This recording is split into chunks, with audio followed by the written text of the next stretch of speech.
今日は新型となったヤマハ MT-09 に試乗しています。このモデルの乗り味についてコメントするのは後に回して、まずはこのモデルの音をお聞かせしたいと思います。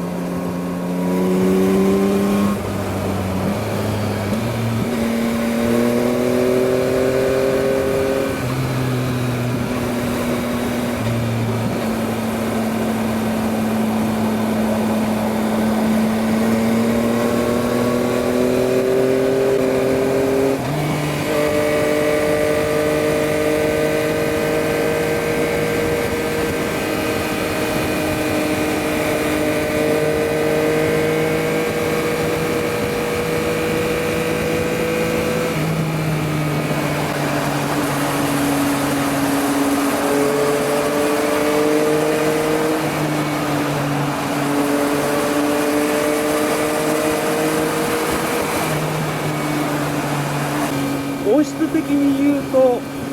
直列4気筒のような突き抜ける高音という成分は少なくて、どちらかというと中音域重視といった感じではありますが、なかなか乾いた排気音で、これは結構ライダーをその気にさせる音質ということが言えるのではないでしょうか。エキゾーストパイプがエンジンから出てきて、すぐに3本が集合されて、その太いままコレクターボックスというか排気チャンバーに導かれているわけですが、通常であればその排気チャンバーからさらに延長されてサイレンサーが出ているというケースが多いと思います。ところがこのモデルはその排気チャンバーからもうすでにサイレンサーの開口部となっているので、事実上マフラーがまるでないかのような、そんなデザインとなっています。またサイレンサーの排気口がほぼ真下、路面に向けて開いているということで、このように走っていると一旦路面に反射した音がライダーの耳に入ってくるような、ちょっとそんな広がり感を感じさせる音となっていて、この辺りも良い音を奏でる一つの要因となっているのではないかと思います。このモデルのエンジンはご存知の方も多いと思いますが、直列3気筒エンジンとなっています。3気筒エンジンの乗り味というと、通常は私の場合ちょうど4気筒と2気筒の中間あたり、気筒数に応じた乗り味が得られるとコメントすることが多いのですが、このモデルの場合はどちらかというと乗り味としては若干4気筒に近いような、そんなフィーリングであると思います。では直列4気筒エンジンとどのようなフィーリングの違いがあるのかというと、このモデルの場合は主にトルクですね。低回転域からかなり太めのトルクを発生したまま、そのまま直線的に伸びていくというようなところがあって、この辺りのフィーリングが4気筒エンジンとの大きな違いになるのではないかと思います。直列4気筒エンジンの場合は実際には結構ねっとりとしたトルクを発生していながらも、乗っているフィーリングとしては低回転域では少しなんていうかおとなしいというか、まだまだこれからという感じがして、スロットルを開けていくと二次曲線的に回転数の上昇とともにパワー感が出てくるという感じなのですが、この3気筒エンジンの場合はこのように太いトルクのままどこからでも加速していくというようなところがあって、この辺りのエンジンのフィーリングについては3気筒エンジン乗らせてもらうたびに思うことですが、本当に面白いというか興味深い点だと思います。その他直列3気筒エンジンのメリットとしては、例えば4気筒や場合によっては6気筒などと比べると部品点数が少ないのでコストを抑えられるということが1点まずあると思います。また直列3気筒エンジンの場合はクランクの位相がちょうど120度ずつとなっていて、排気バルブにせよ吸気バルブにせよ構造上バルブが開いているのはどれか1気筒のみということで、気筒ごとの干渉が発生しない。したがって吸気系も排気系もシンプルに軽量に作ることができるというのが大きなメリットとされています。また3気筒エンジンは4気筒エンジンほどバランスが取れるわけではありませんが、それでも振動としては制御しやすいと言われていて、このエンジンもこうして乗っていると、常に4気筒エンジンよりはざらついた感触は伝わってくるんですが、振動としては決して不快ではない。むしろこのちょっとしたざらついた感じがそのエンジンのフィーリングのパワー感にもつながっているので、これもですね、なかなか乗り味としては面白いというか、かなりスポーティーで力強いと私は感じます。それではここからいつもの上り坂なので、エンジンのフィーリングを味わってみたいと思います。で、今6速トップギアでだいたい90キロ前後で巡航しているんですが、ちょっと一旦速度を落としたいと思います。はい、今80キロ台まで速度を落としました。70キロ台までは落ちましたね。じゃあこの状態からここ一番上り勾配きついと思いますが、スロットルだけ開けていきたいと思います。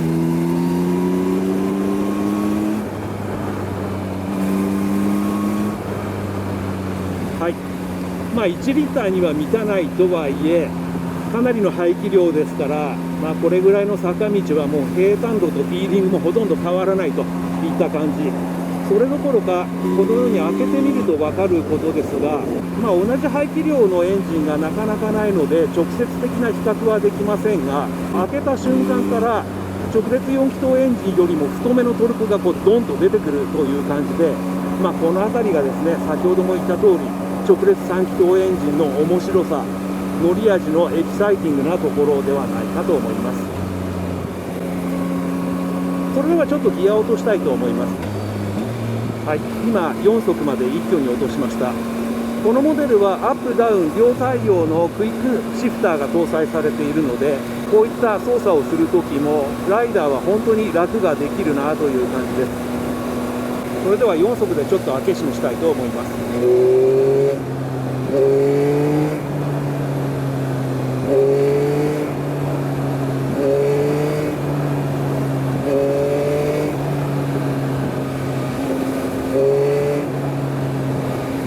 特に開けた瞬間ですかね、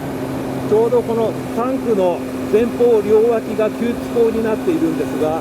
そこからの吸気音が強まって音は本当に刺激的だなと思います。よく聞いていただくと、やはり4気筒とはちょっと違うエンジン音だなということがお分かりいただけるのではないかと思います。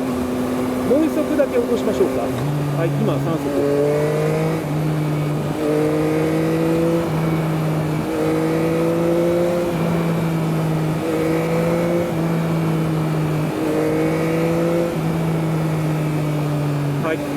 排気音としては結構連続的で、やはり4気筒エンジン、直列4気筒エンジンとちょっと近いかなという感じではありますが、やはり音質は中音域メインという感じで、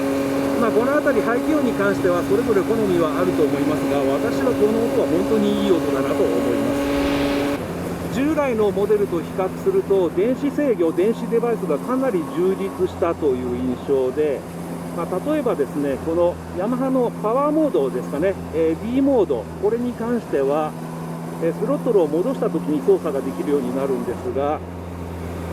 4段階ですね、今4まで一挙に落ちましたが、4にするともう先ほどとはもう別世界というぐらい、かなりエンジンのフィーリングとしてはおとなしくなる、そんな感じですね。そして3、今2に変更しました。はい、2に変更すると先ほどの1にかなり近い感じではありますけれども、いずれにしても4段階もあればその状況や好みに応じたライディングの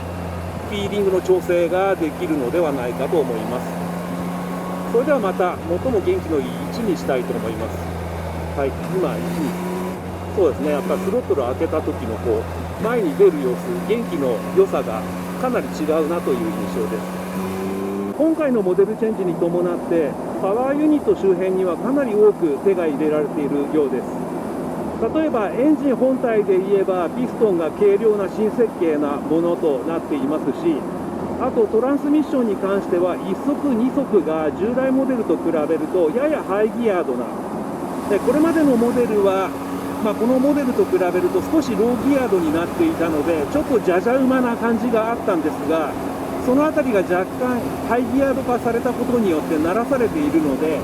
従来のというか先代モデルに乗ったのはちょっと前のことなので正確な比較はできませんが、やはり低いギアでの扱いやすさはこのモデルの方が1枚上手であるような気がしています。その他給排気系に関しても新設計となっていますし、先ほども言った通り電子制御電子デバイスに関してはかなり進化しているので、おそらく ECU や QL インジェクションのセッティングなども変わっているのではないかと思います。最も大きな違いとしては6軸の IMU 感性センサーが搭載されたということで、バイクの走行状態や姿勢などを感知してそれに応じたコントロールが加えられるということになっています。それでは前後の交通が少しばらけてきたので車線変更してみたいと思います。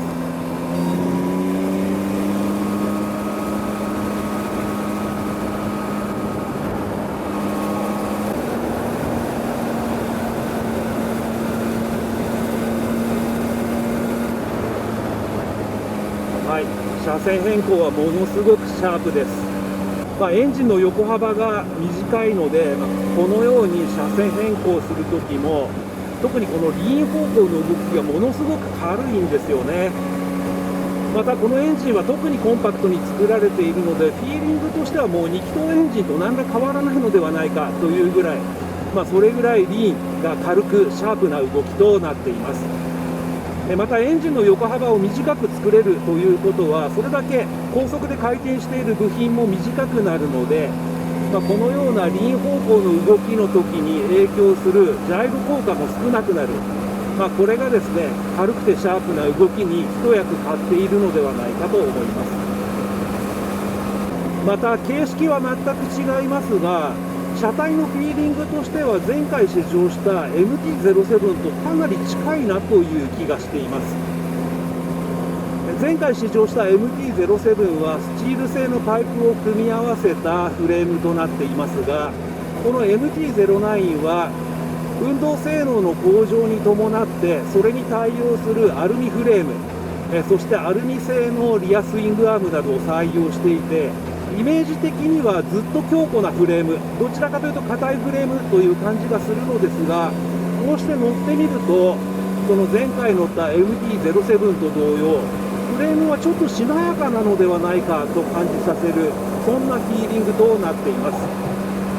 こうしてここはちょっとギャップが多いエリアなんですが、あのようなギャップを踏み越えた時もサスペンションやタイヤだけではなくフレームも使ってそういったギャップからのショックをいなしているという感じが強くて、かといってフレームが柔らかすぎてちょっと不安な挙動があるかというとそんなことはなく、全体的にですねフレームはあまりそうですね MT-07 と同様そんなに存在感はないんですが、乗っているとライディングに不安は全くないと。またこのしなやかなフレームがこれまた MT-07 と同様ですが、前後タイヤの良好な接地感にも貢献しているという印象で、なんとなくその足回りやタイヤだけではなくフレームも含めて路面を捉えているというような、そんな確かなグリップ感、前後タイヤの接地感の高さがあると思います。その前後タイヤの接地感が強い分ちょっと粘りを伴って狙ったポジションに入るという感じなので、ライダーとしては安心感も感じられるのではないかと思います。前後足回りのフィーリングも MT-07 とかなり近いという印象ですね。とにかくよくしなやかに動いてくれているという感じで、あとこのモデルは鋳造製キャスティングホイールでありながら全く新しい製法によって作られたホイールとなっていて、単造ホイールに匹敵する軽さと強度を兼ね備えているということで、確かに前後足回りのこのバネした重量の軽さというのを感じるような気がします。当然路面通縦性も上がっているので、先ほど言った接地感の強さやちょっと粘りを感じるその安心感のある車線変更など、これはもしかしたら軽量化されたこの前後のホイールも大きく貢献しているのかもしれません。その車体のフィーリングはちょっと MT-07 と似ているとコメントしてきましたが、誤解してほしくないのはエンジンも含めたその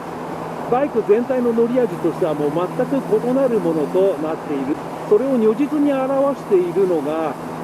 装着されているタイヤの違いだと思います。 MT-07 はレビューの中でコメントした通りミシュラン製のウェット性能に優れた前後ラジアルタイヤを装着していましたが、この MT-09 はブリヂストン製の前後ハイグリップなラジアルタイヤを装着しています。つまりですね、どちらかというとこの MT-09 の方がなんていうかライディングに刺激を求めているようなそんな感じのバイクになっていると思います。一方 MT-07 の方は先ほども言ったそのタイヤの違いからも明らかなように毎日ちょっと気楽にというか気軽に乗れるような、それでいてスポーティーなライディングも楽しめるといったそんなバイクになっていると思います。また MT-07 のレビューの終盤で、あれはスタンダードなロードスポーツバイクとしても成立しているしスポーティーなバイクとしても成立しているとコメントしましたが、この MT-09 はもう生粋のスポーツバイクという感じがしています。またそれはちょっと装備面にも表れていて MT-09 のメーターというのは視界の端に捉えておけばその情報がパッと読み取れるようなかなり大柄なフォントを採用したメーターパネルを採用していましたが、この MT-09 のメーターパネルというのはこのように TFT のカラー液晶となっているんですが、表示部分としてはもうこれぐらいの幅しかないんですよね。細かいことは気にするなと、このエンジンのそしてこのバイクの刺激的な走りを味わえばそれでいいじゃないかというような、そんな感じすらしてくる、全体的な仕上がりとなっています。次にライディングポジションですが MT-07 とこれもちょっと似ていますかね。正確な比較ではありませんがハンドルバーを握ったこの上半身のフィーリングも MT-07 ととてもよく似ていると思います。非常にアップライトで背骨の前傾度は2、3度というか5度以内といった感じで、こうしてライディングしていても全く疲れを感じることがない自然な上半身のライディングポジションであると思います。また足元もですね、今ステップから真上に足を上げているんですが、これまた10センチ以上は軽々と、私身長179センチですけども、私の足でもそんな感じの余裕があるので、かなりゆったりしている生粋のスポーツバイクではあると先ほどコメントしましたが、その一方で十分ツーリングにも適合する、そんな安楽なライディングポジションであると思います。またシートの座り心地もいいですね。実は前回の MT-07 は行きはですね全く着座面というかお尻の痛みはあまり感じなかったんですが、帰り道はですねやっぱり2、300キロ走ると結構お尻が痛くなってきたなという感じがあったんですが、今のところこの MT-09 はそういった感触は全くないので、これはねちょっと距離を走り込んでみないと分かりませんが、短中距離あたりぐらいまでは快適にライディングできるシートなのではないかと思います。ただ欲を言えばもうちょっとフラットというかね、シートが少し前下がりになっているのでもうちょっとフラットでもいいかなとは思いますが、まず快適なシートで高速道路のツーリング巡航にも向いていると思います。ヤマハ MT-09 で峠道を走り始めました。この峠道に至るまでに気づいたのですが、このエンジンは相当ギアチェンジをサボれるなという感じです。今6速トップギアで、50キロいくかいかないかというような速度域ですが、このような状態からスロットルを開けていくとそのまま何事もなかったかのように加速を始めるという感じなんですが、例えば2気筒エンジンや4気筒エンジンなんかだとあまりこういう使い方をして無理をさせるとガタガタいったりとか、あまり極端なことをするとエンストしてしまったりとかそういうことがあると思います。この3気筒エンジンに関してはそういったことは全くありません。